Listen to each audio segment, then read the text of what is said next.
Antes de falar do julgamento em si, julgamento não, né? Da votação, não foi um julgamento. Para algumas pessoas foi julgamento. A oposição lidou como se fosse julgamento, que queriam falar, né, se ele era culpado ou não, em vez de analisar o mérito constitucional. A lei, segundo a lei, o Daniel Silveira deveria estar preso ou solto. As pessoas não quiseram olhar isso, quiseram fazer um julgamento ideológico, se o que ele falava, se concordava ou não. A gente vai chegar lá. Mas vejam só. Fomos aí surpreendidos, são várias e várias vezes que o STF surpreende o brasileiro. Eles nunca se cansam. E outra que teve, logo aí no final da noite do dia 18, eu nem tinha chegado a ver essa matéria, mas vale a pena comentar, que foi uma matéria da Folha de São Paulo falando que a prisão de deputado bolsonarista foi também recado para militares, dizem os ministros do STF. Não só para os deputados, mas também para os militares. Por quê? O que é que aconteceu? Por que os militares precisam de um aviso desse? Sabe, é só... Parece que às vezes os ministros têm a necessidade da reafirmação, sabe? Reafirmar que, olha assim, nós temos o poder da caneta mesmo, de decretar quem está livre e quem está solto. Não sei qual era a necessidade disso, mas a matéria Folha de São Paulo diz que os ministros afirmaram isso, não fala o nome de quem. Mônica Bergamo.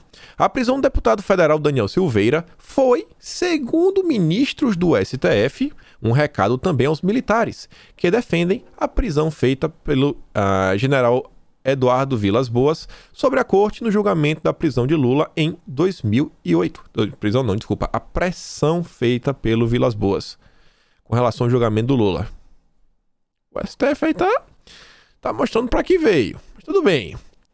E aí, vejam só, antes da votação lá na Câmara, a gente foi recebido com mais uma notícia que, na boa, eu não entendi. O Alexandre de Moraes determinou a suspensão das contas de Daniel Silveira nas redes sociais.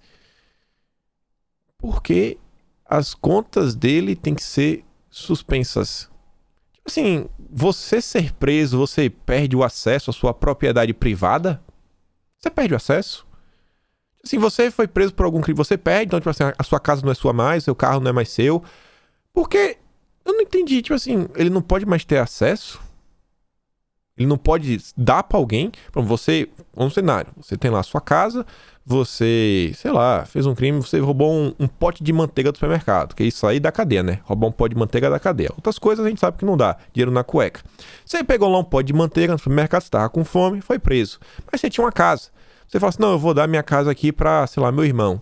Você não pode dar a sua casa? Você tem lá o celular, não, eu vou dar um celular de presente, vou dar minhas contas. Não, você não pode. Assim, suspender até as redes sociais, tem necessidade disso? Essa demonstração de podemos fazer, então porque nós podemos, nós vamos fazer? Achei muito estranho. Bloqueou o Twitter, como vocês podem ver aqui, ó, conta retida, fica nessa imagem quando vocês acessam. No Instagram fica perfil restrito. Este perfil não está disponível na sua região. E no Facebook fica assim, tudo, sabe, cinza. Não entendi a motivação, mas não pode nem questionar muito, né, para depois não dar ruim. E aí, vejam só. A gente começou a comentar isso aqui ontem. Isso daqui tá no meu radar e eu acho que isso aqui não vai dar bom, pessoal. Eu não acho que isso aqui vai ter um final interessante. Alexandre de Moraes determina perícia imediata em celulares encontrados com Daniel Silveira. Conversei com alguns policiais. Conversei com alguns policiais, expliquei a situação, Daniel, tudo.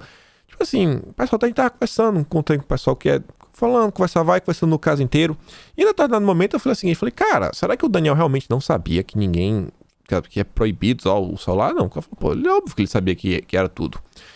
E o pessoal falou o seguinte, na boa, isso é a coisa mais básica na polícia, sabe? Se o cara tá lá com o celular, deixa usar lá o celular, porque depois a gente vai, pega e depois tem acesso às mensagens, sabe? Se for necessário. Isso é um procedimento básico, sabe? É aquela ratoeira mais óbvia do mundo. E aí as mensagens, vejam só, o Alexandre de Moraes, ele já fala dele, abre aspas, para o ministro. Determino a imediata perícia dos aparelhos apreendidos com todos os seus dados e remessa dos laudos para o presente inquérito. O cara já quer para ontem. Já quer todas as mensagens, com todo mundo que ele conversou, tudo o que aconteceu. Não, me manda aí as mensagens. Vamos fazer uma perícia, vamos ver com o que ele conversou, com o que ele deixou de conversar. E ele já quer incluir essas conversas no inquérito atual. Eu espero, como falei ontem, que nossos deputados não tenham falado nenhuma coisa que eles vão se arrepender. Que o Daniel Silveira parece que pelo menos se arrependeu do que ele falou em vídeo, a gente vai chegar lá. A coisa tá começando a ficar meio estranha. Outra coisa que me surpreendeu muito ontem, e aqui foi uma fala do Bibo Nunes, então tem que realmente perguntar para ele mais uma vez, mas saiu no site de notícias Politis, falando que o seguinte, deputado Daniel Silveira, preso pelo STF por discursos que ameaçam a democracia, afirmou para colegas que já sabia que seria preso. Peraí, Daniel sabia que ele seria preso? A votação na Câmara quanto à prisão está marcada para hoje às 17 horas. E aí vejam só.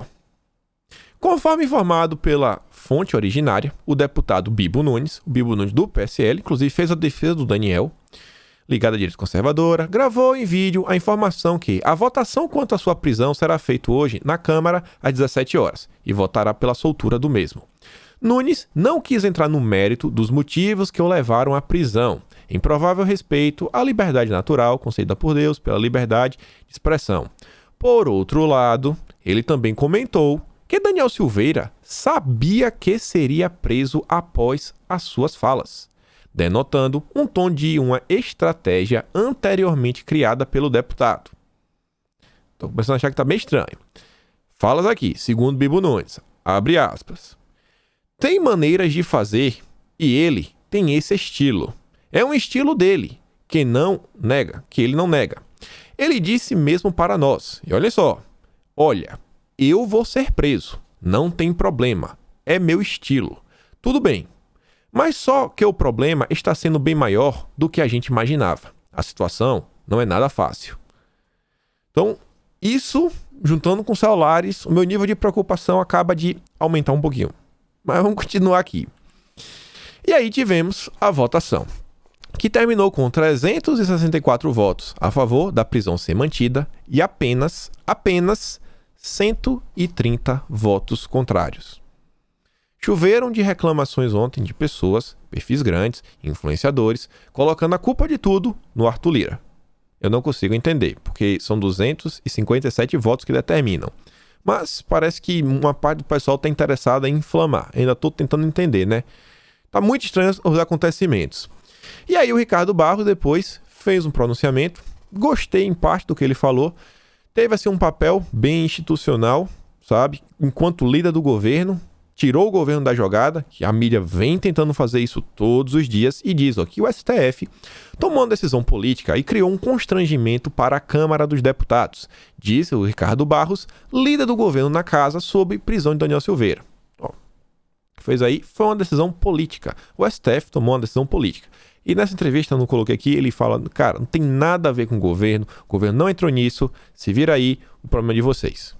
Foi em alto e bom som. O pessoal adora reclamar. E aí, pessoal, vejam só.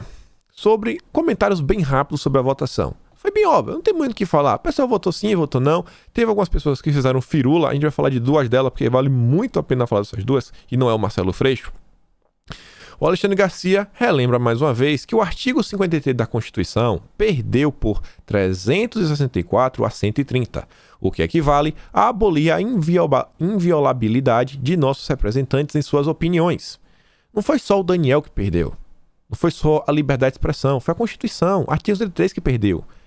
O pessoal não julgou, sabe, a questão jurídica. O pessoal levou, a pressão da mídia, da imprensa, do próprio STF, o voto aberto, tá lá o nome de todo mundo. O Brasil tem agora, e discordo de seus estilos, um jornalista e um deputado presos por crime de opinião. A Venezuela é vizinha. E ele foi de boa, você vê, o Alexandre Garcia, ele discorda do estilo, mas ele sabe.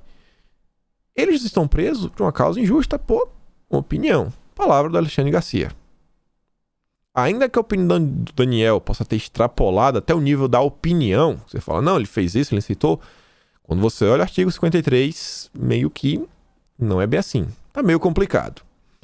E o Luiz Felipe, ele fala uma reflexão que eu acho que também vale a pena a gente fazer, falando que quem defende o Estado de Direito não pode permitir prisão ilegal sob qualquer pretexto.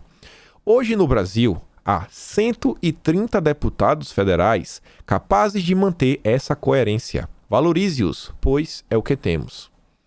Hoje, dos 513 deputados, os que ainda valorizam a lei e a liberdade são apenas 130. Para outros, os seus interesses pessoais estão acima disso. Entendo que todo mundo tem seus interesses próprios, mas, em tese, em teoria, o cargo de deputado, você está representando o povo, o interesse do povo que o elegeu. Então vocês veem como o cenário é complicado, como tudo no Brasil é difícil, como a gente precisa, ter raciocínio, pensar, porque a gente não tem uma base. Bolsonaro não tem uma base. Olha, os problemas que tem no governo, olha algumas movimentações com o Bolsonaro e olha esse resultado. Olha esse resultado. Olha porque é tão difícil avançar com as pautas conservadoras. Esse é o cenário. Esse é o cenário. É muito difícil as coisas no Brasil.